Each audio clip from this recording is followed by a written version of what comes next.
وبه نستعين وهو خير المعين صلى الله على سيدنا محمد وآله الطاهرين۔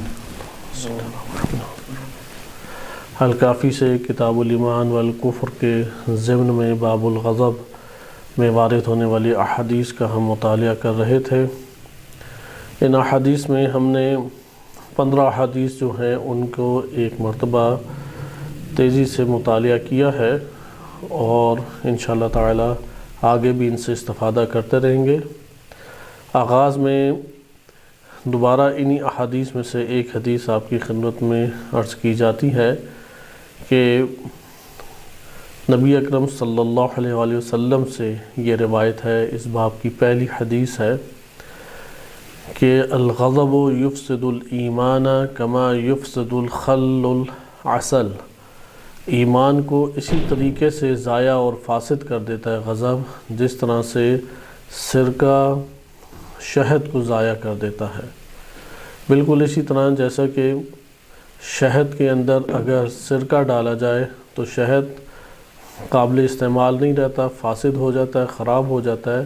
اسی طرح اگر ایک شخص اپنے غضب کو قابو نہیں کر سکتا، کنٹرول نہیں کر سکتا، تو اس کا ایمان بھی فاسد آہستہ آہستہ ہوتا چلا جاتا ہے اور ایک وقت آتا ہے کہ وہ ایمان سے ہاتھ دھو بیٹھتا ہے۔ الکافی کی متعدد دیگر ابواب اور دیگر حصوں میں بھی غضب سے متعلق احادیث وارد ہوئی ہیں اور ان میں سے ہم چند احادیث کو انشاءاللہ تعالی مزید آگے مطالعہ کریں گے، پڑھیں گے۔ ان میں سے ایک حدیث ہے کہ جو باب المؤمن وعلاماتہ وصفاتہ اس میں وارد ہوئی ہے۔ اس حدیث کے اندر امام صادق علیہ الصلوۃ فرماتے ہیں، صحیح سند یہ روایت ہے، معتبر احادیث میں ہے، اجلہ راویوں سے یہ روایت وارد ہوئی ہے۔ 11 نمبر حدیث ہے یہ کہ امام صادق علیہ الصلوۃ فرماتے ہیں کہ انما المؤمن الذي اذا غضب لم يخرجه غضبه من حق۔ چونکہ ہم آج بھی اسی ٹاپک کے اوپر رہیں گے کہ غضب کے کیا فوائد ہیں، کہ گزشتہ درس میں امر بالمعروف و نہی عن المنکر کے عنوان سے آپ کی خدمت میں مطالب پیش کیے گئے تھے۔ اگرچہ اس موضوع کو ہم مزید بڑھا سکتے ہیں لیکن اس کو ہم اسی جگہ پر اس وقت محدود کریں گے، وَإِلَّا امر بالمعروف و نہی عن المنکر کے موضوع میں ہماری بحث وارد ہو جائے گی۔ ہم اس سے آگے حدود اور تعزیرات کو آج انشاءاللہ زیر بحث شرح چہل حدیث سے امام خمینی رحمۃ اللہ علیہ کی کتاب سے لے کے آئیں گے، کیونکہ اگرچہ شہوت میں اصل یہ ہے کہ اس کا دائرہ کار چونکہ وسیع ہے، حلال طریقے سے پورا کیا جائے، اور غضب میں اصل یہ ہے کہ اسے قابو کیا جائے، سوائے ان جگہوں کے جہاں پہ اللہ سبحانہ وتعالیٰ نے انہیں غضب کو جاری کرنے اور ظاہر کرنے کی اجازت دی ہے۔ لہذا غضب کے اپنے فوائد ہیں بلا شک و شبہ، اگرچہ مفاسد جو اس کی بنا پر سامنے آتے ہیں وہ بھی بہت عمیق اور کثیر ہیں، لیکن اس کے فوائد بلا شک و شبہ موجود ہے۔ انسان کی اپنی معنوی رشد اور نشوونما میں اور انسان کی اس دنیا کے اندر پرامن اور پرسکون زندگی میں بنیادی ترین کردار غضب کا ہے کہ اگر یہ غضب کے عناصر اور آثار انسان کے وجود سے ظاہر نہ ہوں تو نہ انسان اپنے علاقے، اپنے ریاست اور اپنے خاندان کی حفاظت کر پائے گا، اور نہ ہی غضب نہ ہونے کی وجہ سے جو امراض اخلاقی پیدا ہوتے ہیں انسان کے نفس میں، کہ انشاءاللہ یہ ہمارے آئندہ دروس میں نقطہ آئے گا اور آج کچھ حصہ اس کا پڑھیں گے، وہ اخلاقی امراض بھی ہم دور نہیں کر پائیں گے، کیونکہ جب ایک انسان اپنے نفس کے اندر غضب کی تاثیر کو ختم کر بیٹھتا ہے تو کئی قسم کے اخلاقی امراض کا شکار ہو جاتا ہے۔ مثلا غیرت کا انسان کے اندر سے ختم ہو جانا، مثلا انسان کے اندر غلامی کا جذبہ پیدا ہو جانا، سستی اور کاہلی کا انسان کے وجود کے اوپر غلبہ پیدا ہو جانا، ایک مجموعہ امراض اخلاقی ہے جو انسانی نفس کے اندر نشوونما پا جاتا ہے اگر غضب کو انسان اس حدود کے اندر برپا نہ کرے جو اللہ سبحانہ وتعالیٰ نے انسان کے اندر قرار دی ہے۔ بالکل اسی طرح سے کہ اگر ایک کھانے کو آپ بنانا چاہتے ہیں یا ایک غذا بنانا چاہتے ہیں، اسے حرارت چاہیے. اگر اس کو حرارت زیادہ مل جائے تب بھی جل جائے گا. اسے کہتے ہیں فساد. جیسا کہ ابھی آپ نے حدیث میں مطالعہ کیا کہ غضب جو ہے وہ ایمان کو فاسد کر دیتا ہے. اور اگر وہ حرارت اس قدر قلیل اور مختصر ہو کہ وہ اس کو اپنے اس اعلیٰ درجہ یعنی غذا کے استفادے کے سطح کے اوپر نہ لے کے آئے، تو اس صورت میں بھی یہ حرارت کوئی فائدہ نہیں دے گی. ان دونوں کے درمیان حرارت کا ہونا لازم ہے تاکہ وہ غذا قابل استفادہ قرار پائے اور انسان جس مقصد کو حاصل کرنا چاہتا ہے اس حرارت کے ذریعے سے وہ حاصل کر سکے. انسانی روح کے اندر انہی حرارتوں میں سے ایک حرارت غضب ہے کہ اگر اس کو بالکل ختم کر دیا جائے تو ایک مجموعہ اخلاقی امراض آتا ہے، اور اگر حد سے تجاوز کر دیا جائے ایک اور نوع امراض اخلاقی انسان کے وجود میں آتے ہیں. اور یہ جو امراض اخلاقی ہیں یہ پھر معاشرے کو تباہ و بربادی سے ہمکنار کر دیتے ہیں. یہاں پہ ہم پہلے اس حدیث کو آج دیکھیں، چونکہ یہ حدیث جو ابھی ہم پڑھ رہے ہیں یہ ہمارے اسی ٹاپک سے وابستہ ہے کہ ہم نے فوائد غضب میں 4 عناصر کو مطالعہ کیا تھا، اور ایک 5ویں کو انشاءاللہ تعالی ہم خود احادیث الکافی کے تناظر میں اضافہ کریں گے کہ وہ موارد جو احادیث میں ہمارے پاس وارد ہوئے ہیں اور نبی صلی اللہ علیہ وسلم و ائمہ اطہار علیہم السلام نے غضب کیا، چونکہ وہ عملی ہمارے پاس مورد ہوں گے جو آئندہ کے درس میں انشاءاللہ پڑھیں گے، تو اس سے ہمارے لیے اور تصویر روشن ہو جائے گی کہ ہم کہاں پہ غضب ناک ہو سکتے ہیں اور کہاں پر حتماً غضب کو قابو کریں. اس ضمن میں ایک اور بحث بھی آئے گی کہ بعض اوقات انسان سوچتا ہے کہ اصل کمال یہ ہے کہ غضب اٹھے ہی نہ، وجود میں ہی نہ آئے.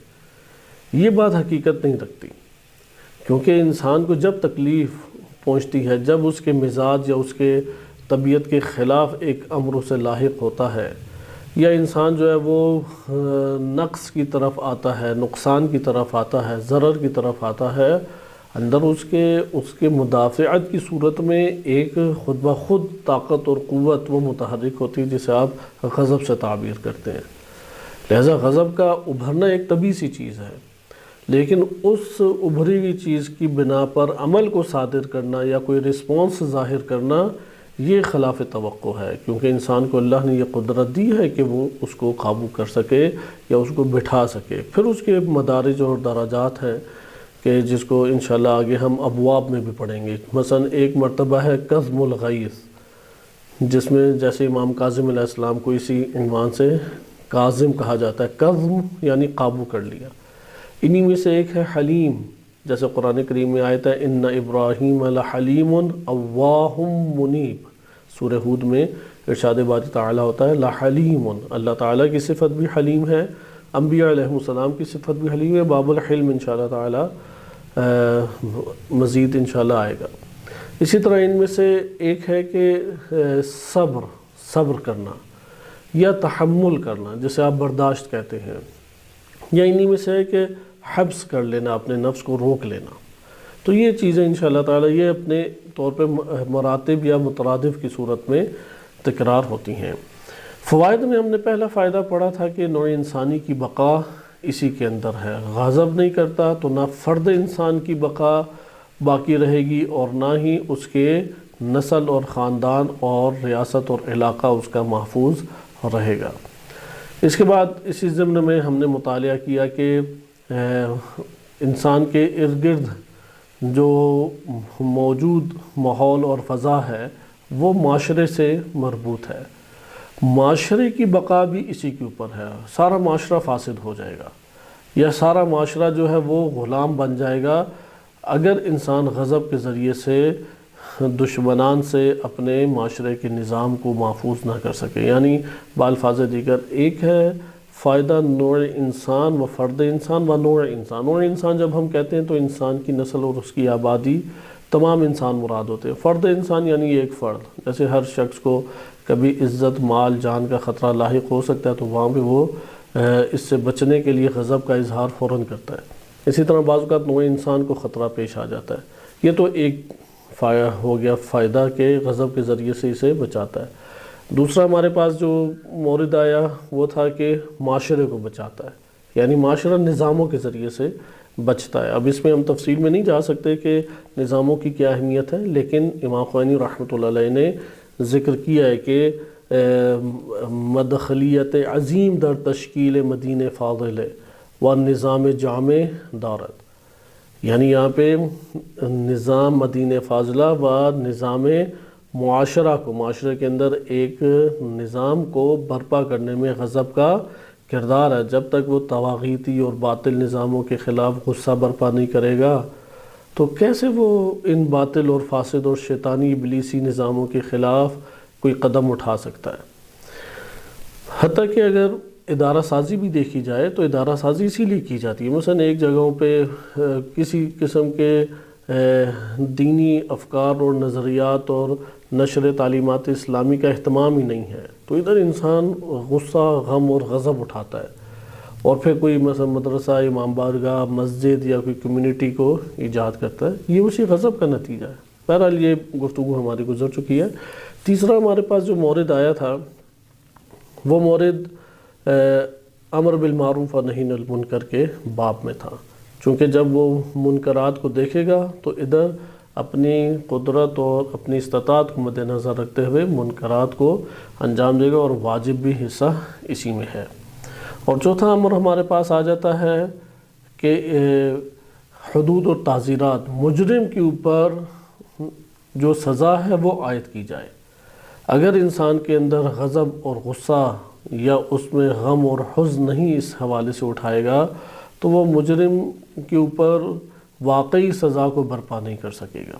لہذا دین اسلام نے حدود اور تعزیرات کا جو باب قائم کیا ہے، امام خمینی رحمۃ اللہ علیہ فرماتے ہیں کہ یہ باب بھی در حقیقت غضب کے فوائد میں سے ایک فائدہ ہے، وإلا نہ مجرم کے لیے سخت سزا کو بیان کیا جا سکتا ہے اور نہ جاری کیا جا سکتا ہے، ہر دو کے لیے اپنے قلب کو قوی کرنا لازم ہے۔ ہم اس باب میں یا اس مورد میں ابھی وارد ہونے سے پہلے الکافی کی اس روایت سے فائدہ اٹھاتے ہیں جو ابھی آپ کی خدمت میں پڑھی جا رہی تھی کہ امام صادق علیہ السلام فرماتے ہیں کہ انما المؤمن الذی اذا غضب، مومن فقط اور فقط وہ شخص مومن ہوتا ہے، انما حسر کے لیے آتا ہے، یعنی یہ گمان نہ کرے۔ ہمارے ایک اسی طریقے سے علماء کے درمیان ہی گفتگو ہو رہی تھی تو کسی شخصیت کے حوالے سے اشارتاً بات چیت چلی تو بیان کیا گیا کہ وہ غصہ اور غضب جو ہے اس کو ٹھیک ہے نہیں کنٹرول کر پاتے، اور اس کے ضمن میں مختلف طرح کے اظہار اور مختلف طرح کے اعمال کہ جو نہیں وجود میں آنے چاہیے تھے ان کی شخصیت سے صادر ہو جاتے ہیں۔ لیکن مد مقابل جو تھے ان کا یہ کہنا تھا کہ دیگر بہت سارے خیر کے امور ہیں، وہ اس کا جبران کر دیں گے روز قیامت۔ یعنی وہ ٹھیک ہے غصے کو قابو نہیں کر پاتے، لیکن وہ جو دیگر امور خیر انجام دے رہے ہیں وہ کیا ہوں گے؟ ان مفاسد کا جبران کا باعث بن جائیں گے۔ یہ بات روایات اہل بیت علیہ السلام کے مخالف بات ہے، چونکہ اگر ایک شخص، جیسے ابھی ہم نے حدیث پڑھی کہ اگر ایک شخص اپنے غضب کو قابو کر نہیں پاتا اس کا ایمان فاسد ہے اندر سے، وہ جب ایمان ہی فاسد ہے تو فاسد ایمان تو قابل استفادہ نہیں ہوتا، فاسد ایمان تو انسان کو آگے فائدہ نہیں دے گا۔ ہاں یہ ضرور بات چیت ہم کر سکتے ہیں کہ کتنے فیصد ابھی فاسد ہوا ہے، لیکن فاسد حصہ قابل استفادہ نہیں ہے، قابل نتیجہ خیر کے اعتبار سے نہیں ہے، شر کے اعتبار سے ہے۔ لہذا ہاں بعض اوقات پورا کا پورا ایمان فاسد ہو جاتا ہے آہستہ آہستہ، یہ تو دائرہ اسلام سے آہستہ آہستہ خارج ہو جاتا ہے، اور اگر نہ شناختہ ہو یعنی نہ پہچانا جائے کہ یہ تمام ایمان کو کھو بیٹھا ہے تو منافق کہلاتا ہے، کیونکہ کفر اور نفاق انشاءاللہ یہ بحث ہماری آئے گی، اس کے مراتب ہیں، ہر مرتبہ اسلام سے خارج نہیں کرتا۔ جیسے شرک اصغر اسلام سے خارج نہیں کرتا، حرام ہے، ممنوع ہے، لیکن اسلام سے خارج نہیں کرتا۔ شرک اکبر اسلام سے خارج کرتا ہے، اسی طرح نفاق اکبر ہے جو دار اسلام سے انسان کو خارج کر دیتا ہے۔ یہ آیت ہمارے یہ حدیث مبارکہ چونکہ اجلہ صحابہ سے آئی ہے اور راوی بھی تمام کے تمام معتبر ہیں، تو اس روایت میں امام صادق علیہ السلام جو فرما رہے ہیں اس کا آغاز کیا ہے؟ انما المؤمن، مومن فقط اور فقط وہ شخص ہے جو غضب کو قابو نہ کر پائے، آغاز سے ہی اس کی نفی ہو رہی ہے کہ یہ شخص مومن نہیں ہے، آغاز سے ہی اس کی نفی کی جا رہی ہے۔ انما المؤمن الذی اذا غضب، اب مومن جو ہے وہ غضبناک تو ہوتا ہے، لیکن مومن غضبناک ہو تو اس کی حدود کیا ہے؟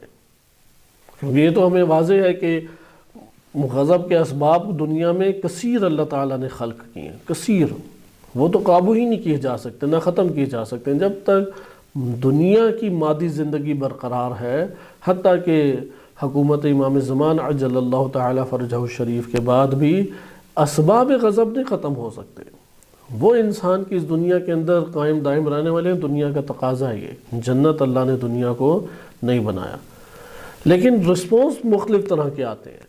مومن اگر غضبناک ہو تو اس کا رسپانس، اس کی مقدار، اس کی حدود کیا ہوں گی؟ تو یہ حدیث بیان کر رہی ہے کہ الذی اذا غضب، مومن جب غضبناک ہوتا ہے، لم یخرجہ غضبہ، تو اس کا غضب اسے نہیں باہر نکالتا، خارج نہیں کرتا، من حق، حق کے دائرے سے، یعنی حقوق کے اوپر تجاوز نہیں کرتا، کسی کی حق تلفی نہیں کرتا، مثلا کسی کی عزت کو نہیں اچھالے گا، کسی کے اوپر تہمت نہیں لگائے گا، کسی کی غیبت نہیں کرے گا، کسی کی اہانت نہیں کرے گا، تذلیل نہیں کرے گا، حق پر ڈاکہ نہیں ڈالتا کسی کے۔ اسی طرح حق اللہ کا دائرہ کراس نہیں کرے گا، حق اللہ کے دائرے کے درمیان وہ ہمیشہ رہے گا، حق الناس کے دائرے میں وہ رہے گا۔ حقوق اللہ اور حقوق الناس، یا جو حق بات باطل کے مقابلے میں بنتی ہے، اس سے تجاوز، اس کا غضب کبھی بھی نہیں کرتا۔ حتیٰ کہ اس طرح سے بھی روایات بعض وارد ہوئی ہیں، اگر آپشن انسان کے پاس فقط ایک ہو، ایک اختیار کرنا ہے، یا ظلم کرے یا مظلوم بن جائے، تو کس کو اختیار کرے گا؟ مظلوم بننا قبول کرے گا، ظالم بننا کسی صورت میں بھی قبول نہیں ہے۔ ظلم کرنے والے کا کوئی بھی ایمان کے دائرے میں جواز موجود نہیں ہے، ایک بھی مورد میں، حتیٰ مجبوری کے عالم میں بھی نہیں موجود، وہ ظلم کسی کے اوپر نہیں کر سکتا۔ مثلا ایسا مورد آ سکتا ہے کہ تمہیں گولی مار دی جائے گی یا اپنے ہاتھ سے اسے گولی مار دو، یہاں پہ وہ یہ نہیں کہہ سکتا میں اپنی جان بچانے کے لیے میں نے فلاں مومن کو گولی مار دی۔ ظلم کو وہ انجام کسی صورت نہیں دے سکتا، خود مظلوم بنے گا، ٹھیک ہے، وہ کہے گا کہ تم مجھے مار دو، میں اس کو گولی نہیں ماروں گا۔ اسی طرح یہ کہ یا تم اسے مارو ورنہ تمہیں مارا جائے گا، تو یہاں پہ وہ یہ کام نہیں کرے گا کہ اسے آگے پکڑ کے مارے، کہے گا ٹھیک ہے تم ظالم بننا چاہتے ہو تو میں مظلوم اس مسئلے میں بننے کے لیے آمادہ ہوں۔ ظالم بننا یا باطل کے اوپر آ جانا حق کے مقابلے میں کسی بھی مورد میں قابل استثناء نہیں ہے، چاہے اسے موت کے گھاٹ اتار دیا جائے۔ خلاصہ کلام کہ کیا اس کی مقدار ہے، حق سے تجاوز نہیں کرتا، نہ حق اللہ سے نہ حق الناس سے۔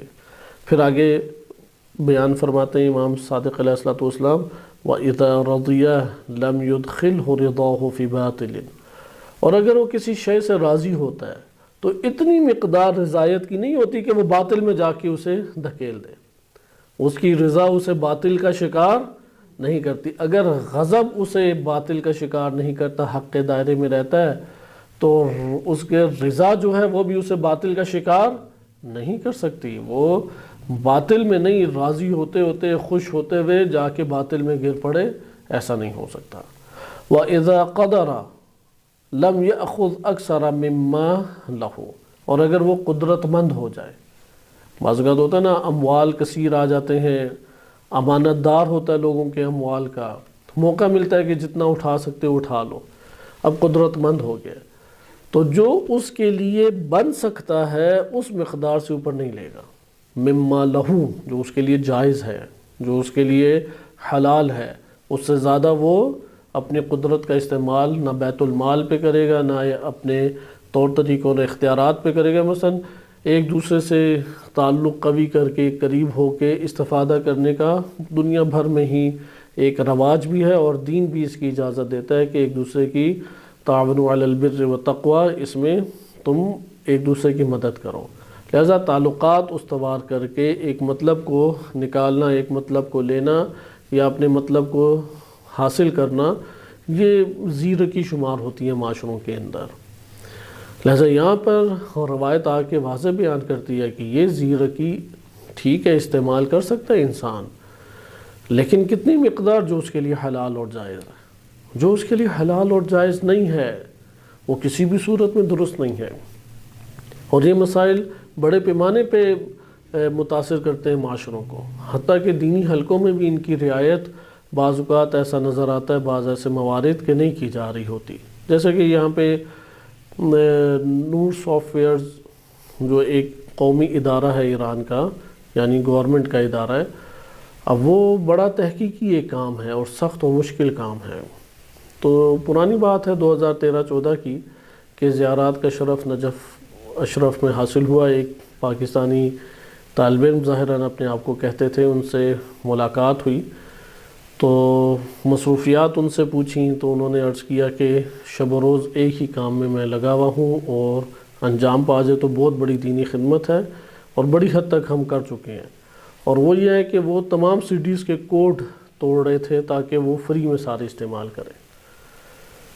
تو وہ شب و روز اسی کے اوپر لگے ہوئے ہیں، اور ایک بڑی مقدار انہوں نے CDs کے کوڈ توڑ لیے تھے، تو بقیہ وہ کوڈ توڑ کے اسے جا کے تاکہ وہ خریدنے نہ پڑے، کیونکہ وہ مالی طور پہ طلاب کو بھی خریدنے پڑتی ہے، اور اس میں عموماً نہیں وہ تخفیف دیتے کیونکہ سرمایہ اس کے اوپر زیادہ لگتا ہے اور جو قیمت رکھی ہے وہ بہت کم ہے۔ لیکن یہ کوئی خدمت نہیں ہے، یہ تو ایک قسم کی چوری ہے۔ اب تو فتاویٰ بھی اس موضوع کے اوپر آ گئے کہ جو کسی کی ملکیت ہو اور اس ملکیت میں آپ ناجائز تصرف کرتے ہیں وہ شرعاً حلال نہیں ہے، مگر یہ کہ اس ملک میں اس جگہ پہ وہ قوانین اس مقدار کے رائج ہی نہیں ہے۔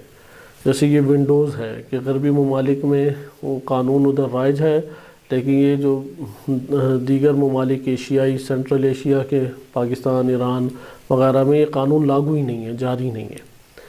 لیکن یہ ایک دینی اور مذہبی ادارہ ہے، اور اس کے جو حقوق ہیں وہ شرعی طور پہ سارے تسلیم کرتے ہیں مراجع اعظام مجتہدین کہ یہ اس مذہبی ادارے کی ایک ملکیت ہے۔ اب کوئی اپنی قدرت کا استعمال، کہ اللہ نے اسے قدرت دی، تو قدرت کا استعمال وہ اس طور پہ کرے کہ اپنے طور پہ گویا کی خدمت انجام دے، تو یہ خدمت کی انجام دہی نہیں کہلائے گی۔ اسی طریقے سے یہ دیکھنے کو ملتا ہے ایک فرد ذہنی طور پہ نہیں اہلیت رکھتا کہ علم کے میدان میں آگے جا سکے، چاہے یونیورسٹی ہو یا مدرسہ ہو، لیکن اس کا ایک رشتہ دار ہے وہ ایک اچھے منصب کی پر بیٹھا ہوا ہے اور اس کو قابل استعداد اور قابل تعلیم اس کی شخصیت کو ظاہر کر کے سفارش کرتا ہے، جبکہ حقیقت میں اس کے پاس کچھ نہیں ہے، جعلی ڈگری مثلا بنا لی، تو اس جگہ پہ وہ اس کو آگے بھرتی کرے یا آگے اس کو داخلہ دے، تو یہ ایک طرف جہاں شریعت کے خلاف ہے وہاں پہ قدرت کا ناجائز استعمال ہے، جو اندر ایک منصب کے اوپر بیٹھا ہوا ہے اور وہاں سے وہ چیزوں کو لاقانونی طور پہ یا اپنے فائدے کو یا اپنے تعلق کو مد نظر رکھتے ہوئے مہیا کرے۔ یہ مومن حد اقل ایسا کام نہیں کرے گا۔ لہٰذا ایمان کی پہچان جو ہے صرف رکوع سجود اور روزے وغیرہ سے نہیں ہے، بلکہ ایمان کی جو پہچان ہے وہ ان اعلیٰ ترین اوصاف سے ہے۔ یہ قدرت جب رکھتا ہے اور ایک بڑا گہرا اس کا کوئی تعلق کسی سے قائم ہے، حتیٰ کہ بعض اوقات احسانات کا تعلق قائم ہوتا ہے خاندانوں کے اوپر، تو جو اس کا محسن ہے اس کے لیے وہ اپنی قدرت کا ناجائز استعمال کر سکتا ہے، وَإِلَّا وہ محسن اس کا ناراض ہو جائے گا تو کس کو وہ راضی کرے۔ یہاں پہ دین واضح آ کے کہتا ہے اپنے محسن کو ناراض کرو، کیونکہ اس کے احسانات جو ہیں وہ اس وجہ سے تھوڑی تھے کہ مجرم بن جائے، وہ اس وجہ سے تھوڑی تھے کہ اللہ تعالیٰ کے مقابلے میں کھڑا ہو جائے، ایمان کے خلاف وہ کھڑا ہو جائے، باطل کے ساتھ دینے والوں میں اس کا شمار ہونے لگے۔ اس وجہ سے تو یہ احسانات نہیں تھے اس کے، وہ تو انسانیت کی خاطر، اللہ تعالیٰ کی خاطر اس نے احسان کیے تھے۔ تو یہ آپ نے مومن ہونے کے حوالے سے اوصاف کو دیکھا کہ اس مسئلے میں توجہ بھی رکھنی چاہیے، اور دباؤ بڑا شدید انسانوں کے اوپر آ جاتا ہے، لیکن واضح طور پہ انسان اچھے انداز میں انکار کرے۔ ادھر غضب کا ہونا ضروری ہے، غضبناک اندر نہیں ہوگا تو یہ پریشر نہیں قبول کر سکتا، یہ پریشر اور دباؤ نہیں کر سکتا، کیونکہ جب وہ انکار کرے گا تو آگے سے سنے گا تو صحیح، سننے کا حوصلہ رکھیں ہم، کیونکہ غضب اس کو ابھار رہا ہے کہ انکار کرو. جب وہ انکار کرے گا تو کوئی گناہ اس کو ایک کرنٹ تو لگے گا، ایک مشکل تو پیش آئے گی اسے. اس کا وہ پہلے سے اپنے وجود کے اندر شرح صدر کو استعمال کرتے ہوئے، اپنے سینے کو وسیع کرتے ہوئے استقبال اس کا کرنے کے لیے آمادہ ہو جائے جو اس راہ میں مشکل پیش آئے. لیکن مومن اس روایت میں جیسا ذکر ہے کہ وہ کسی بھی صورت میں اگر وہ قدرت مند ہو جائے لم یأخذ، وہ نہیں اٹھائے گا اکثر مما لہو، اس سے زیادہ کہ جو اس کے لیے حق بنتا ہے، جو اس کے لیے جائز ہے، اس سے زیادہ کسی صورت میں بھی وہ نہیں اٹھائے گا. آئیں اب ہم اس ٹاپک میں وارد ہو جاتے ہیں کہ اجراء حدود و تعزیرات و سائر سیاسات دینیہ و عقلیہ کہ امام خمینی رحمۃ اللہ علیہ فرماتے ہیں کہ یہ جو حدود و تعزیرات کا اجراء ہے اور تمام سیاسی، دینی و عقلی امور کا جو اجراء ہے، نشوت جز در سایہ قوہ شریف غضبیہ، سوائے ایک صورت میں ہی جاری ہوں گے. وہ کیا ہے؟ قوہ شریف غضبیہ. وہ جب تک شریف رہے، جب قوہ غضبیہ بدمعاش بن جائے تو پھر تو یہ کام نہیں ہوں گے. قوہ شریف غضبیہ جب تک ہو تو اس وقت یہ سارے کے سارے امور جاری ہوتے ہیں. حدود اور تعزیرات، حدود اور تعزیرات میں فرق یہ ہے کہ بعض جرائم ایسے ہیں کہ جو دین اسلام نے ان کی سزا معین کر دی ہے قرآن کریم کی آیات میں یا معتبر احادیث میں. ان کی سزا کیا ہے؟ معین. جسے دین اسلام نے آ کے خود معین سزا کا دائرہ کار کر دیا ہے تو اس جگہ پر اس کو کہا جاتا ہے حد. حد کی جمع ہوتی ہے حدود، کیونکہ اس کی حد بندی خود کر دی. مثلا اگر زنا کنوارے افراد آ کے کریں، لڑکا اور لڑکی، اور 4 گواہ وہاں پر موجود ہوں تو اس کی سزا جو ہے مثلا 100 کوڑے ہیں. لیکن اگر شادی شدہ افراد کریں، چونکہ ان کے پاس تو کوئی عنصر نہیں ہے، ادھر تو بات سمجھ آتی ہے کہ دونوں کنوارے ہیں اور شدت شہوت کی وجہ سے ایک قبیح ترین جو نسل انسانی کا دشمن عمل ہے اس کو انہوں نے انجام دیا، تو ادھر بھی سخت ایک سزا ہے، کیونکہ ایک کوڑا بھی سہنا سخت اور مشکل ہوتا ہے. تو 100 کوڑوں کی سزا مثلا رکھی گئی، یا اس میں جو بھی مختلف صورتیں بنتی ہیں جرم کی نوعیت کے اعتبار سے، ادھر سزا کو مقرر کیا، اسے کہتے ہیں حد. اور اگر شادی شدہ یہ عمل انجام دے اور پکڑے جائیں اور گواہ مقرر ہوں تو یہاں پر ان کی سزا پھر ہے قتل. قتل کے بھی پھر مورد بیان کیے ہیں، یا مثلا پہاڑ سے پھینک دیا جائے، یا آدھا جسم زمین میں گاڑا جائے اور پتھر مار مار کے پھر اسے مارا جائے، یا جلانے کی یا گردن اڑانے کی، مختلف سزاؤں کا بیان ہے. البتہ تحقیقی یہ امور ہیں، یہ تو صرف ایک اشارتاً آپ کی خدمت میں عرض کیا جا رہا ہے کہ حدود کو ذکر کیا جائے، چونکہ جن جرائم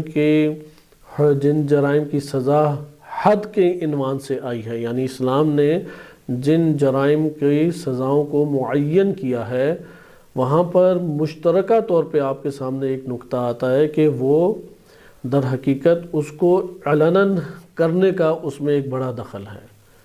مثلا اگر یہی جرم انجام، یعنی خود اس جرم کی یہ سزا نہیں ہے، اس جرم کی اصل سزا تو اسے روز قیامت ہی ملے گی، وہ تو خود اس کی کاٹے گا برزخ میں سزا جا کے. یہ در حقیقت جو فساد معاشرے میں اس جرم سے پھیل رہا ہے، اس کے نتیجے میں دین اسلام کی حکمتوں کا جو دائرہ کار ہے وہ چونکہ مادی معنوی دونوں جہانوں کو شامل ہے، اس کے پیش نظر یہ سزا مقرر ہے. اس لیے ایک سزا بھی ایسی نہیں ہے جو دین اسلام نے معین کی ہو اور وہ گواہوں کے بغیر ہو، بینہ کے بغیر ہو، قاضی کے علم کے بغیر ہو. اور بینہ آرام سے تو نہیں میسر آتا، بینہ یعنی گواہ، شاہد، بینہ آرام سے میسر نہیں آتا. اس نے یا بہت بے احتیاطی کی ہے یا اتنا کثرت سے انجام دیا کہ اب معاشرے میں اس کا جرم ظاہر ہونے لگ گیا. مثلا اگر زبردستی کسی سے زنا کیا جائے یا رضامندی سے زنا کیا جائے اور 4 گواہ نہیں 3 گواہ پورے ہوئے، 4 نہیں، تو وہ 3 گواہ اگر آ کے شکایت لگائیں تو انہی کو کوڑے پڑیں گے، کیونکہ 4 کا عدد پورا ہونا لازم ہے. یا اگر اصلاً گواہ ہی نہیں تھے تو ادھر حد جاری نہیں ہوگی۔ قتل بھی اسی طرح ہے، گواہ ہوں، پکڑا جائے قاتل تو تب اس کے اوپر جاری ہوگی، وإلا اس کے اوپر سزا جاری نہیں ہوگی۔ خلاصہ کلام کہ اس سے ہمیں یہ بھی پتہ لگتا ہے حدود و تعزیرات کا باب کہ اسلام جو ہے وہ ایک اجتماعی پہلو کو ہمیشہ مد نظر رکھتا ہے اور اس کو فوقیت دیتا ہے ایک فرد کے عمل کے اوپر۔ اس لیے جتنی بھی سزائیں ہیں یہ اجتماعی رخ اور اجتماعی پہلو رکھتی ہیں۔ جب تک وہ اجتماعی صورت ایک جرم انجام نہیں پاتا اس کی سزا واضح طور پہ نہیں ہے۔ حتیٰ کہ روزہ چھوڑنا، نماز چھوڑنا کوئی ساری عمر یا ایک بڑی عمر چھوڑتا رہتا ہے، لیکن ایک دفعہ برملا طور پہ روزے کو ترک کرتا ہے، اسے پہلے تنبیہ کی جائے گی، دوسری دفعہ، تیسری دفعہ، چوتھی دفعہ بعض روایات میں کہ حاکم اس کے لیے قتل کی سزا مقرر کر سکتا ہے فساد فی الارض کی وجہ سے کہ وہ زمین پہ فساد پھیلا رہا ہے۔ تو خلاصہ کلام جب بھی معاشرے کو ایک جرم فاسد کرنے لگ جائے، دین اسلام نے اس کے خلاف جو ہے وہ سخت ایکشن لیا ہے، سخت اس کے ساتھ برتاؤ کیا ہے۔ اور اس ٹائم انہی چیزوں میں غفلت کی وجہ سے یا نرمی کی وجہ سے عالم غرب تو تباہ ہے ہی ہے، عالم اسلام بھی بری طرح سے اندر سے کھوکھلا اور تباہ مزید ہوتا چلا جا رہا ہے۔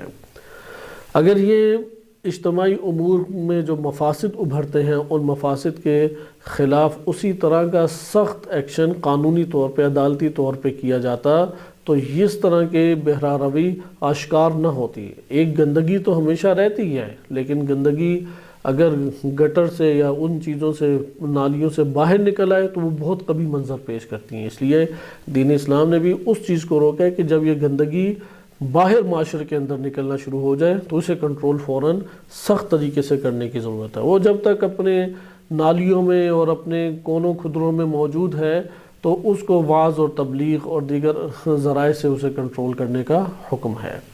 لہذا حدود اور تعزیرات کا باب، کہ حدود کسے کہتے ہیں کہ دین اسلام نے جس کی سزا کو معین کر دیا ہے، تعزیرات کہتے ہیں کہ اس کے جرم کی سزا دین اسلام نے معین نہیں کی، لیکن قاضی جو ہے وہ دین اسلام کے احکام اور مسائل کو مد نظر رکھتے ہوئے اور دیگر جو ضوابط ہیں ان کو مد نظر رکھتے ہوئے ایک سزا مقرر کرتا ہے۔ وہ سزا حد اقل حد کی سطح پہ نہیں کبھی پہنچے گی، کیونکہ اگر حد کی سطح پہ پہنچے، تعزیر بالفرض تعزیر ہوتی ہے کہ مثلا چند کوڑے لگانا، ایک عمل کو انجام دیا جائے تو اس کے اوپر اگر 100 کوڑے ہیں جیسے زنا کے اوپر تو تعزیر کیا کہلائے گی؟ 10 یا 15 یا 20 یا 25 کوڑے، یہ تعزیر ہے۔ دین اسلام نے اس سزا، اس جرم کی سزا کو معین نہیں کیا۔ قاضی دین اسلام کی تعلیمات سے استفادہ کرتے ہوئے خود اس کے لیے اس کو مقرر کرتا ہے، اسے کہتے ہیں تعزیر۔ تعزیر یعنی تنبیہ کرنا اسے، جیسا کہ امیر المومنین علیہ السلام کے پاس وارد ہوا کتب اربع میں، غالباً من لا یحضر الفقی میں یہ روایت ہے کہ ایک شخص ایک جوان کو لے کے آئے کہ جو استمنا کرتا تھا۔ استمنا کو اپنے نفس کے ساتھ نکاح قرار دیا گیا روایات میں۔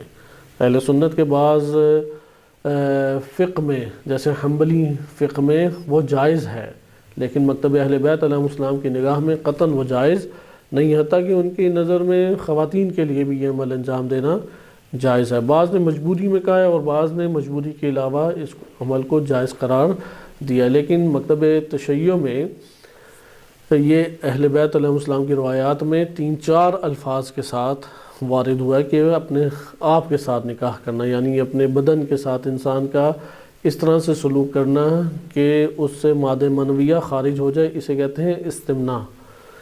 تو استمنا کرتے ہوئے ایک شخص کو پکڑا گیا، امیر المومنین علیہ السلام کے پاس لایا گیا تو روایت میں وارد ہوئے امام علیہ السلام نے اس کے ہاتھ کی پشت کے اوپر چند ضربیں لگائیں۔ وہ ضربوں کا عدد ابھی میرے ذہن میں نہیں ہے، 5 یا 25 ضربیں لگائیں یا 5 کوڑے لگائے، اور پھر بیت المال سے اس کی شادی کی۔ اچھا، مہم یہاں پر ہے کہ اس کی مشکل کو حل کریں۔ دین اسلام میں چونکہ مجرم کو جو سزا دی گئی ہے اس کی دوسری حکمت یہ ہے مجرم کی اصلاح مد نظر ہے۔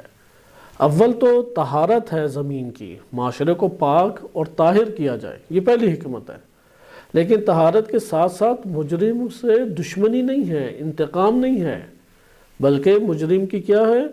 اصلاح پیش نظر ہے دین اسلام میں، اس لیے قرآن کریم نے بھی جہاں پہ ان سزاؤں کا تذکرہ کیا وہاں پہ غفور الرحیم کا اللہ تعالیٰ کے لیے لفظ استعمال کیا. اللہ سبحانہ و تعالیٰ کی مغفرت اور رحمت کا یہ نتیجہ ہے کہ یہ سزائیں مجرم کو دی جاتی ہیں اور وہ اس سے اپنے آپ کو قابو کرتا ہے. اور بعض جو جدید تحقیقات مختلف قسم کی ہیں جو اس جنسی بہرہ روی کا شکار ہوتے ہیں تو ان کے اگر پشت کے اوپر مثلا جب یہ کوڑے لگتے ہیں تو یہ عناصر دب کے رہ جاتے ہیں، تو ان کا ایک علاج بھی اسی طریقے سے وارد ہوا ہے. بہرحال ہم یہ نہیں کہتے کہ یہ والی حکمت کو مد نظر رکھتے ہوئے کوڑوں کی سزا ہے، لیکن پشت کے اوپر کوڑوں کا لگنا وہ انسان کے اندر بڑے پیمانے پہ ان جنسی غریزوں کو خاموش کر دیتا ہے، بٹھا دیتا ہے. تو اپنے طور پہ ان تمام سزاؤں میں جو رحمت الہی کا عنصر ہے وہ حقیقت دیکھیں تو ہمیشہ غالب ہے. لہذا تعزیرات سے مراد یہاں پہ ہے کہ سزا معین نہیں ہے، لیکن قاضی سزا معین کرے گا، لیکن وہ حد کی مقدار تک نہیں پہنچی ہوگی. تو حدود اور تعزیرات اسی وقت یہ حکم بیان بھی کیا جا سکتا ہے اور جاری بھی کیا جا سکتا ہے کہ جب ایک جرم کے خلاف غضب کو اپنے نفس میں ابھارے. حتیٰ کہ بعض جگہوں پہ وارد ہوا ہے کہ اگر کسی مجرم کے اوپر حد جاری ہو رہی ہو اور دیکھنے والے کو اس مجرم پہ ترس آئے تو یہ اس کے نفاق کی وجہ سے ہے، یہ اس کے اندر منافقت ہے، اس کی وجہ سے یہ اس کا دل نرم ہو رہا ہے.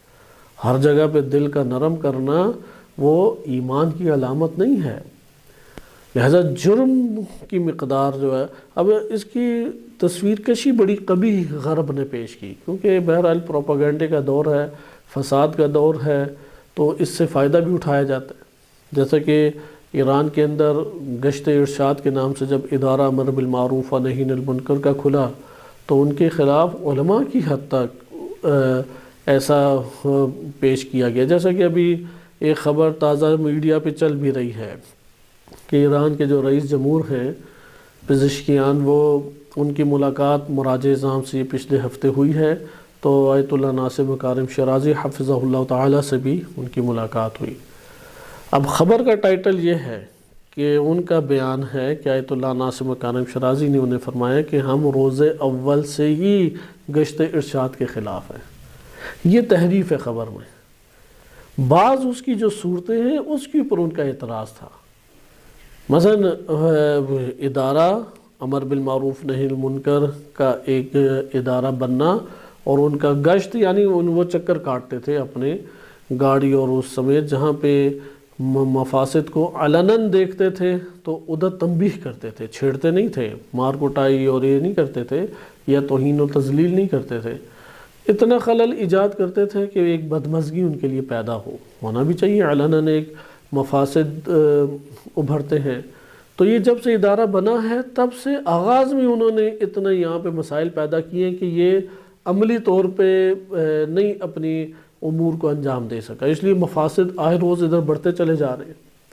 اس لیے کوئی علناً وہ بے حجابی کریں، علناً منشیات کا استعمال کریں، علناً ٹریفک کے سگنلز کو توڑیں یا دیگر امور انجام دیں، قوانین لا قانونیت کو انجام دیں، روکنے والے افراد نہیں ہیں. چونکہ جو روکنے والا ادارہ بنایا گیا ہے اس کو وہ چالو نہیں ہونے دیتے.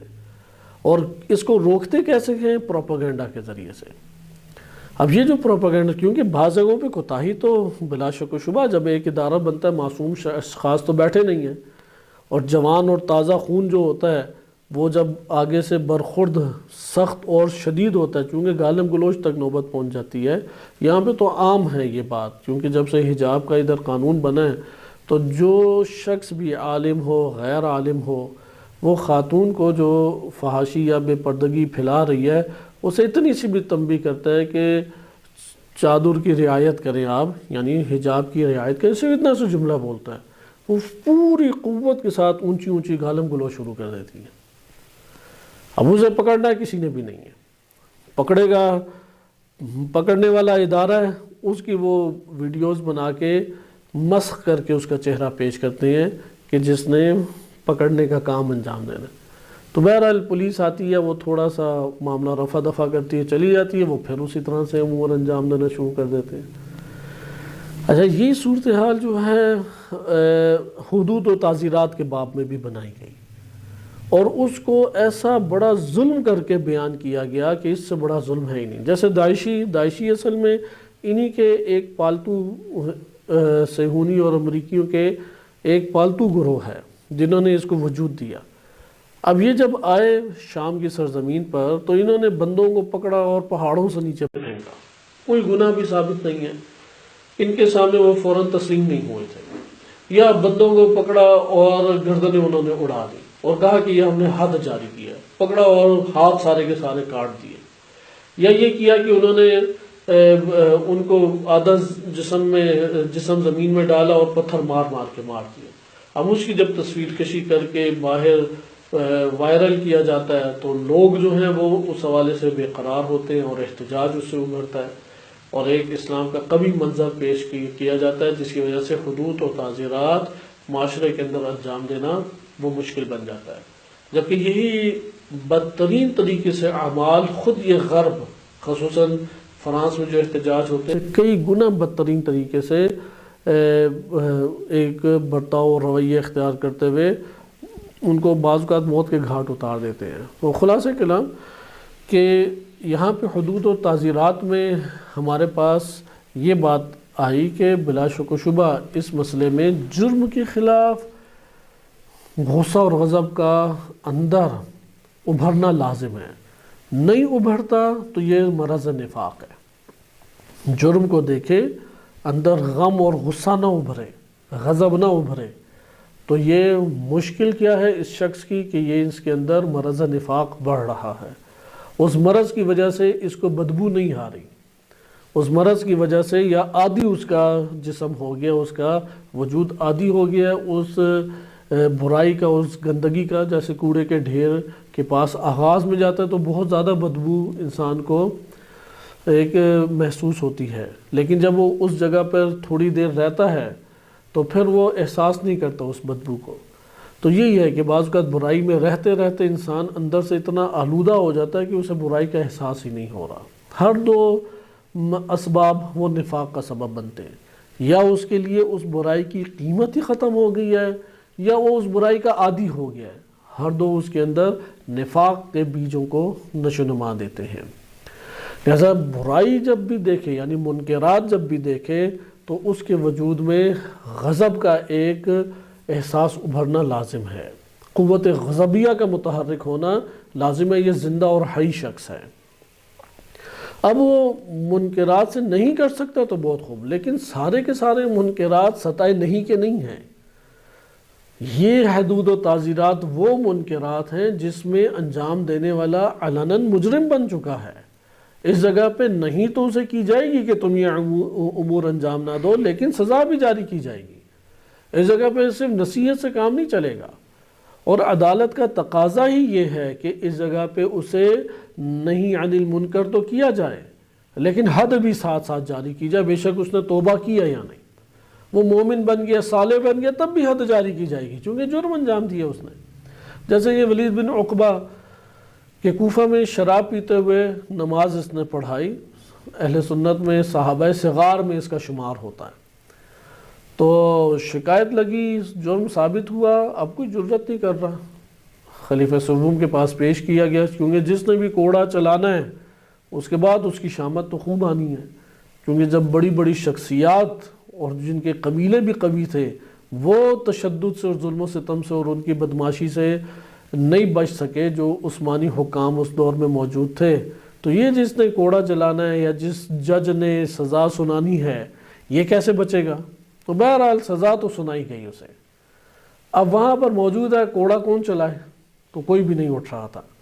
تو امیر المومنین علیہ السلام خود اٹھے، تشریف لائے اور کوڑا اٹھا کے اس کے اوپر شراب پینے کی پوری سزا کو جاری کیا. کسی اور میں یہ جرت نہیں تھی. لہذا اب یہ جو تڑپ تڑپ کے وہ کبھی ادھر گر رہا ہے ادھر گر رہا ہے، چیخے مار رہا ہے، ادھر دل نرم نہیں ہونا چاہیے. اسی طریقے سے جناب قمبر کا واقعہ وارد ہوا ہے، پہلے بھی عرض کیا گیا کہ امیر المومنین علیہ السلام نے مجرم کو کوڑے لگانے کے لیے انہیں کہا، انہوں نے جذبات میں 5 کوڑے اوپر لگا دیے. تو امام علی علیہ السلام نے کوڑا پکڑا اور 5 کوڑے جناب قمبر کو لگائے. اس لیے یہاں پہ حق سے مومن تجاوز نہیں کر سکتا. جیسے یہاں پہ اب جناب کمبر ان کو نہیں ہوتا ہے غضب، یہاں پہ اب مجرم کے خلاف جو غضب ناک ہوگا وہی کوڑا مار سکے گا، ورنہ تو چیخیں انسان کے دلوں کو بٹھا ہی دیتی ہیں۔ یہاں پہ چیخ چلانا جو ہے وہ بٹھانے کی ضرورت نہیں ہے۔ بالکل اسی طرح جیسے ڈاکٹر ایک بچے کو جب آپریشن کر رہا ہو یا اس کا علاج کر رہا ہو تو جتنا چیخیں چل رہا ہے، جیسے ٹیکہ لگاتے ہوئے چھوٹے بچے آسمان سر پہ اٹھا لیتے ہیں، تو اس جگہ پہ اپنے اندر قابو کرتے ہیں، برداشت کرتے ہیں۔ ادھر بھی برداشت کرنے کی ضرورت ہے، یہ چونکہ اس کی اصلاح کیا پورے معاشرے کی اس کے اندر اصلاح ہے۔ تو اس لیے امام خمینی رحمۃ اللہ علیہ نے فرمایا کہ حدود و تعزیرات کے لیے غضب کو اندر برپا کر ہونا ضروری ہے، غضب کی اساس پہ یہ جاری ہوگا۔ خصوصاً ابھی حکومت اسلامی ایران کے اندر بھی جو مسائل ابھرے ہوئے ہیں وہ یہی ہیں کہ جہاں پہ حد جاری ہونی ہوتی ہے یا قتل کی سزا ہوتی ہے، وہاں پہ بھرپور طریقے سے مشینری جو ہے وہ بھاگ دوڑ میں ملوث ہو جاتی ہے اور اس کو چھڑانے کی کوشش کرتے ہیں۔ لہٰذا یہ جب مسائل پیش آتے ہیں تو اس موقع پہ حق یہ بنتا ہے کہ غضب کو وجود دیں، جیسا کہ غالباً آیت اللہ مشکینی رحمۃ اللہ علیہ یا اس طرح کوئی بزرگ شخصیت تھے، انہوں نے اپنے بیٹے کی پھانسی کے اوپر خود سائن کیے، فیصلہ بھی خود سنایا، سائن بھی خود کیے، اور انہی کے کہنے کے اوپر پھانسی بھی چڑھی۔ لیکن اس کے مد مقابل ہمیں یہ منظر بھی ملتا ہے کہ داماد ایک بڑی شخصیت کے پکڑے گئے اور انہوں نے پورے کے پورے اپنے منصب کو داؤ پہ لگا دیا اس داماد کو رہا کرنے کے لیے، اور داماد بالآخر پھانسی پہ چڑھا، کیونکہ امام خمینی اس حوالے سے بہت ایک محکم شخصیت تھے اور ایک ذرہ رعایت اس مسئلے میں نہیں کی۔ لیکن اس کے بعد جو مفاسد ابھرے ٹکراؤ میں بہت بڑے پیمانے پہ تھے۔ اسی طرح یہاں پہ ایک بڑا مسئلہ، ایک بڑا سینئر منصبدار تھا، تو اس نے قتل کیا اپنی دوسری بیگم کو، اور اس اسلحے کے ساتھ ہی، ریوالور کے ساتھ ہی قم آیا ایک مجتہد سے، اس نے ملاقات کی اور انہوں نے کہا کہ جو اخباروں میں چھپا ہے وہ عرض کر رہا ہوں، حقیقت واللہ عالم کیا ہے جو اخباروں سے سامنے آیا، کہ جو مسائل ابھرتے ہیں کہ یہاں پہ حدود و تعزیرات، اس جملے کو بیان کرنا مقصود ہے کہ اگر اس غضب کو قوت کے ساتھ نہیں برقرار رکھیں گے کیا نتائج نکلتے ہیں۔ کہ وہ ایک بڑا منصبدار یا MNA ہے ہمارے قومی زبان کے مطابق، تو اس نے قتل واضح طور پہ کیا، اور قتل کی سزا قتل ہے۔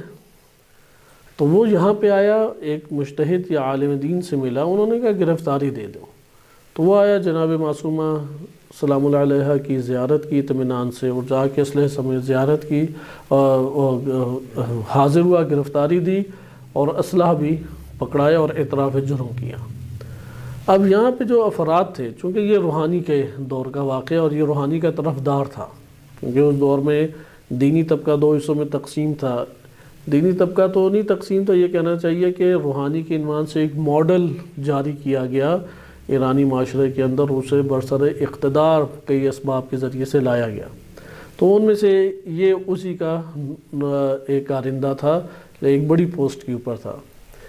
تو اب یہاں پہ جو عام عوامی رائے تھی، کئی دکانداروں سے خود مجھے پوچھنے کا بھی موقع ملا کہ اعتراف جرم کر لیا تو حتماً، میں نے عرض کیا کہ پھانسی چڑھے گا، تو انہوں نے بڑے وثوق سے کہا کہ نہیں، آزاد ہو جائے گا۔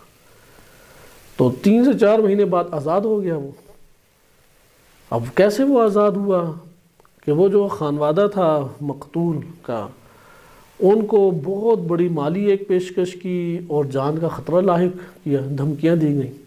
اب ان کے جس طرح سے ہر ٹائم تو اتنے خانوادے کو اور گھر کو سیکورٹی فراہم نہیں کی جا سکتی، بالآخر وہ راضی ہو گئے کہ اسے چھوڑ دیں، وہ ابھی بھی موجود ہے۔ تو یہ جب مسائل معاشرے کے اندر ابھرتے ہیں تو یہاں سے بدگمانی زیادہ پھیلنے لگ جاتی ہے، مشکلات ایجاد ہونے لگ جاتی ہیں۔ بالکل اسی طرح کہ امیر المومنین علیہ الصلوۃ والسلام معاویہ بن ابی سفیان شام کے باغیوں سے جنگ کرنا چاہتے ہیں، اب انہوں نے ایسا گھیرا ڈالا اور اس طرح سے گھیر لیا کہ وہ تحکیم کے اوپر آ گئے۔ جب مجبوراً امیر المومنین علیہ السلام تحکیم کے اوپر آئے اور اپنا نمائندہ جناب مالک کو قرار دیا، پھر انہوں نے ایک غوغا برپا کر دیا، کہا کہ نہیں، ابو موسیٰ شری ہونے چاہیے۔ لہذا آپ نے دیکھا کہ مفاسد پھر اس طرح مرحلہ بہ مرحلہ بڑھتے ہیں تو امام حق شہید کر دیے جاتے ہیں۔ اگر وہ کنٹرول میں آ جائیں تو پھر وہ نظام اور حکومت اور امام حق بچ جاتے ہیں۔ لہذا ان مفاسد کو کنٹرول کرنے کے لیے غضب کو برقرار رکھنا وہ لازم ہے۔ لہذا ہر صورت میں اب ایک واقعہ تو ہو گیا کہ وہ قاتل جو ہے وہ کسی بھی طرح سے بچ گیا، کیونکہ قانون بالآخر وہ اپنے ہی چار چوب میں اور اپنی ہی چار دیواری کے اندر فیصلہ کرے گا، وہ اسے تجاوز نہیں کر سکتا۔ مقتول آ کے رضامندی دے رہے ہیں تو اب یہاں پہ قاضی کیا کرے گا؟ وہ تو نہیں زبردستی جاری کر سکتا، وہ تو مجبور ہے کہ وہ اس کے مطابق آرڈر جاری کرے، اور اس کے لیے انہوں نے جو مالیات ہیں وہ بھی دگنا فراہم کی۔ مثلا پاکستانی 3-4 کروڑ خان وادے کو دیے، ممکن ہے مال کی وجہ سے وہ قبول کر لیں، یا یہ کہ پھر انہیں جان کی دھمکی شدید دی گئی، اور اس کی وجہ سے کہ ایک گیا ہے تو بقیہ کا نقصان تو نہ ہو، اس تحفظ کی خاطر مان لیں۔ اب یہاں پہ ان سب چیزوں کی روک تھام کے لیے اپنے طور پہ کوشش کریں تو وہ سارے عناصر کو دشمن جو ہے وہ بیرونی ممالک سے وہ اسے ایکٹیو کرتا ہے، فعال کرتا ہے، اور یہ آپس میں ٹکراؤ پھر آہستہ آہستہ بڑھتے۔ اس لیے حدود اور تعزیرات کو دین اسلام میں جاری ہی نہیں ہونے دیا۔ ادھر 2 سزاؤں کو برملا طور پہ چوک پہ پہلے کیا جاتا تھا، انجام دیا جاتا تھا۔ ایک سزا ہے زنا کی کہ زانی پکڑا جائے تو اس کو چوک کے اوپر لٹکاتے تھے اور کئی دن وہ لاش لٹکی رہتی تھی، اور دوسرا ہے منشیات فروش۔ اگر منشیات بیچتے ہوئے پکڑا گیا، وہ کسی بھی بارڈر سے پکڑا گیا، داخل ایران سے پکڑا گیا یا بارڈر ایریا میں ایران کی سرزمین پہ داخل ہوا ہے ابھی تازہ، اسے پھانسی پہ چڑھا دیتے تھے۔ اس کی وجہ سے یہ 2 جو جرائم تھے یہ بہت نیچے چلے گئے، بہت نیچے، یعنی بالکل پوشیدگی میں انجام پاتے تھے، اور بہت سختی تھی امام خمینی رحمۃ اللہ علیہ کے دور تک۔ اس کے بعد پوری دنیا میں اتنا دباؤ ان کے اوپر ڈالا گیا، اس قدر دباؤ جب باہر سے ڈالا جاتا ہے تو اندر کے عناصر کو ایکٹیو کرتے ہیں، والا تو باہر کا دباؤ اثر نہیں کرتا، اندر کے عناصر جو ہیں وہ ایکٹیو انہوں نے کیے، اور یہ اس ٹائم انڈر گراؤنڈ دونوں چلی گئیں۔ اس ٹائم یہ صرف 2 سزائیں برملا جاری ہوتی تھیں، وہ بھی اب انڈر گراؤنڈ چلی گئی ہیں، اور اس کی وجہ سے پھر جو بہرا روی پھیلی ہوئی ہے وہ ایک بڑی حد تک پھیلتی چلی جا رہی ہے۔ تو خلاصہ کلام یہاں پہ مومنین کا وظیفہ ہے، یہاں پہ حکومت جو ہے وہ ظلم کی راہ نہیں اختیار کر سکتی، زبردستی کی راہ اختیار نہیں کی جا سکتی۔ ادھر لازم کہ مومنین جو ہیں وہ اپنے اندر غم اور غصے کو اس سطح کے اوپر جنم دیں، اس سطح کے اوپر وجود دیں کہ حدود اور تعزیرات کو جاری کیا جا سکے۔ اگر یہ حدود اور تعزیرات جاری نہ کی جائیں، کسی بھی صورت میں جرم معاشرے کے اندر سے ختم نہیں ہوگا، اور جرم سے زمین پاک نہیں ہو سکتی۔ لیکن اس کے لیے اس غصہ اور غضب کی زمین ہموار کریں، چونکہ یہ علامت ایمان ہے۔ جرم کے اوپر مجرم کو واقعی سزا ملے، یہ علامت ایمان ہے، اور اگر جرم کے اوپر مجرم کو چھوٹ دے دی جائے، یہ تقاضا ابھارا جائے، یہ علامت نفاق ہے۔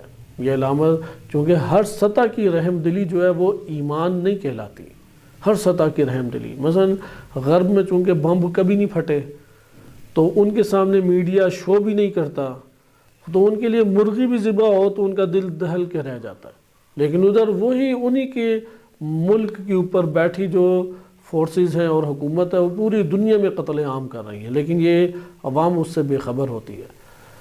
لہٰذا یہاں پہ رحم دلی کی مقدار کیا ہونی چاہیے؟ ہاں، انسان کو جب مارا جائے، انسان کے اوپر ظلم کیا جائے، رحم دلی کا مظاہرہ کرنا چاہیے۔ وہ رحم دلی سبب غضب بنتی ہے، وہ ہیجان میں اسے لاتی ہے، اسے متحرک کرتی ہے، فعال کرتی ہے، یہ ضروری ہے۔ اگر کسی شقی القلب ہے تو اس کے اندر رحم نہیں ابھرے گا، لیکن اگر اتنا اندر رحم دلی ہو جائے، اتنا رحم دلی اس کے اندر برپا ہو جائے کہ مجرم ہی دندناتا پھرے اور جرم کو انجام دیتے رہے، تو یہ پھر رحم دلی منفی سطح پہ چلی جائے گی۔ اس لیے اخلاق جو ہے وہ اعتدال کے اندر ہے، کوئی صفت ایسی نہیں ہے جو اخلاق میں اعتدال سے تجاوز کرے۔ ختم ہونا بھی غلط ہے، تجاوز ہونا بھی غلط ہے۔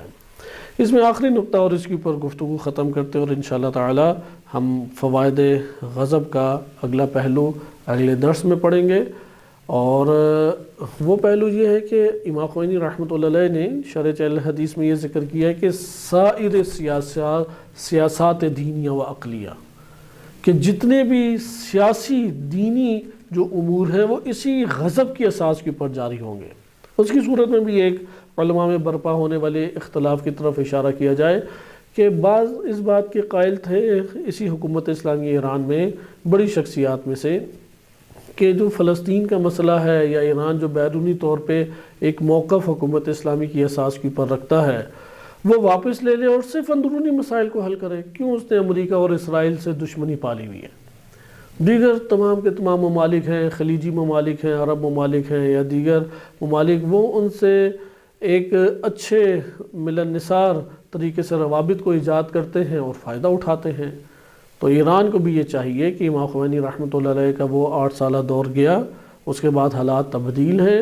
ان حالات کی تبدیلی کی وجہ سے القدس ریلی وغیرہ یہ سمیٹ لینی چاہیے، چونکہ ایران اس کی پوری دنیا کے اندر جتنے ممالک میں القدس ریلی برپا ہوتی ہے ایک قسم کی سرداری یا ایک قسم کی پشت پناہی کرتا ہے اور اسے ابھارتا ہے، میڈیا کے اوپر اسے لے کے آتا ہے. تو فلسطین کاز کے اوپر اپنا موقف واپس ایران کو لے لینا چاہیے، اپنی حدود کے دائرے میں اپنے مفادات کو دیکھ کے رہے. اسی طریقے سے تشیع کے لیے جو نشر و اشاعت وسیع پیمانے پہ دنیا بھر میں حکومت اسلامی کر رہی ہے اسے وہ روک لیں، کیونکہ مذہب ہر ایک کا اپنا اپنا مسئلہ ہے، وہ اپنے دائرے میں جو کر سکتے ہیں وہ کریں. ہمیں دوسروں کے معاملات میں نہیں پڑنے کی ضرورت. ہر ملک میں جو مومنین رہتے ہیں وہ اپنا اہتمام خود کریں اور عوامی سطح کے اوپر کریں. اسی طرح کوئی ملک دوسرے پہ ظلم کر رہا ہے تو آپ کو اس میں موقف دینے کی کیا ضرورت ہے؟ تو ٹھیک ہے آپ کا نظریہ ہے کہ ظلم کے خلاف کون للظالم خصما، کہ ظالم کے تم مخالف ہو جاؤ، والمظلوم عونا، اور مظلوم کے مددگار بن جاؤ. ٹھیک ہے ایک عقیدہ رکھو، لیکن اس ٹائم حالات ایسے نہیں ہے کہ دنیا کے ممالک میں آپ اس معیار کو اختیار کرتے ہوئے ممالک کے خلاف گفتگو کریں اور ان کو پھر اپنے لیے ایک ٹکراؤ کی صورت میں میدان میں لیں اور پابندیاں اپنے اوپر لگوا لیں. ایک گروہ یہ اس بات کا قائل تھا. اب یہ دیکھیں ایک سیاسی حوالے سے، یعنی غصہ غضب کو قابو کرو، اپنے غیرت دینی ختم کر دے. غیرت انسانی جو ہے، انسان کے اوپر بالآخر حملہ ہے، اسے ختم کر دے. وجہ کیا ہے؟ اپنے مفاد کو لے. لیکن موقف رہبر معظم اور ان سے جو وابستہ ان کے فکر کے حامی تھے وہ اس مسئلے میں بہت شدید ہو گئے، اور یہاں پہ انقلابی طبقہ 2 حصوں پہ تقسیم ہوا. ایک کہتا تھا کہ نہیں، ایران کی ملیت اور وطنیت کی اساس کو بالاتر قرار دیا جائے، ترجیح دی جائے، اسلامی جو آپ معیارات اور اسلامی جو آپ تقاضے بتاتے ہیں، کیونکہ دنیا اس ٹائم اس کی متحمل نہیں ہے. جبکہ ادھر موقف رہبر معظم کا یہ تھا کہ حکومت اسلامی کا اصل ہدف تو ہے یہ کہ اسلام کی وہ حفاظت کرے، اسلام کو روشناس کرائے، اسلام کی شناخت کرائے، اسلام کے معیارات کے اوپر سیاست کو متعارف کرائے. اگر یہ واپس لے لیں تو پھر کون سی حکومت اسلامی اور اس کا موقف رہ جاتا ہے. ہاں باقی ایران کے جو داخلی امور ہیں اس میں آہستہ آہستہ اجرا ہوگا، فوراً اجرا نہیں ہو سکتا. اور سازشی عناصر جب تک قابو میں نہیں آئیں گے بہت ساری چیزیں ایران کے اندر دکھائی دیتی رہیں گی جو خلاف شرع بھی ہیں، خلاف قانون بھی ہیں، لیکن ان کو کنٹرول کرنے کے لیے بھی تدبیر کی ضرورت ہے. لیکن موقف جو حکومت کے عنوان سے جاری ہوگا وہ اپنی سطح کے اوپر برقرار رہنا چاہیے. مثلا ٹی وی کے اوپر بے حجاب مومنہ خاتون کو نہیں آنا چاہیے، مسلم خاتون کو نہیں آنا چاہیے، رعایت کرنی چاہیے، اور دیگر اس طرح سے امور ہیں. تو یہ جو موقف ہے اس کے اوپر وہ ڈٹ گئے. لہٰذا یہاں پہ آپ نے دیکھا سیاسی امور کا بھی اجرا نہیں ہو سکتا اگر وہ غضب اپنے اندر برقرار نہ رکھیں. اس لیے امام خمینی رحمۃ اللہ علیہ نے یہ فرمایا کہ وسائر سیاسات دینیہ و عقلیہ نشود جز در سایہ قوہ شریفہ غضبیہ. اس لیے پھر آگے لکھتے ہیں کہ پس آنہا کے گمان کردن، وہ لوگ کہ جنہوں نے یہ گمان کیا ہے کہ کشتن قوہ غضب کو دبا دینا، مار دینا، وہ خاموش کردن آن، اور قوہ غضب کی آگ اور حرارت کو کاملاً خاموش کر دینا، از کمالات و معارج نفس است، کہ نفس کے کمالات اور نفس کی معراج میں سے ہے. تو کہتے ہیں کہ یہ گمان ہے. و خود خطائے بزرگ و خطائے عظیم کردن، انہوں نے بہت بڑی خطا اور بہت بڑا انہوں نے ایک غلط قدم اٹھایا ہے، چونکہ وہ اس بات سے غافل ہیں کہ حد کمال اور مقام اعتدال جو ہے وہ در حقیقت انسان کے لیے کمال ہے. اور یہ بیچارے یہ بات نہیں جانتے کہ اللہ تبارک و تعالی اور تمام کے تمام حیوانات جو اس دنیا کے اندر ہیں ان کی طرف اللہ سبحانہ وتعالیٰ نے تمام کی تمام خلقت میں اس قوت شریف غضبیہ کو رکھا ہے۔ حتیٰ ایک حشرہ، چھوٹا سا حشرہ بھی اپنی جان بچانے کے لیے وہ فرار کرتا ہے، بھاگتا ہے، یہ مقابلہ کرتا ہے، پوری کی پوری تگدو اور مقابلہ وہ اس حوالے سے کرتا ہے۔ اسی طرح بنی آدم انسان کے اندر ملکی و ملکوتی ہر دو، ملکی سے مراد ہے دنیاوی، ملکوتی یعنی معنوی، ملکی و ملکوتی ہر دو پہلو انسان کو اس وقت تک حاصل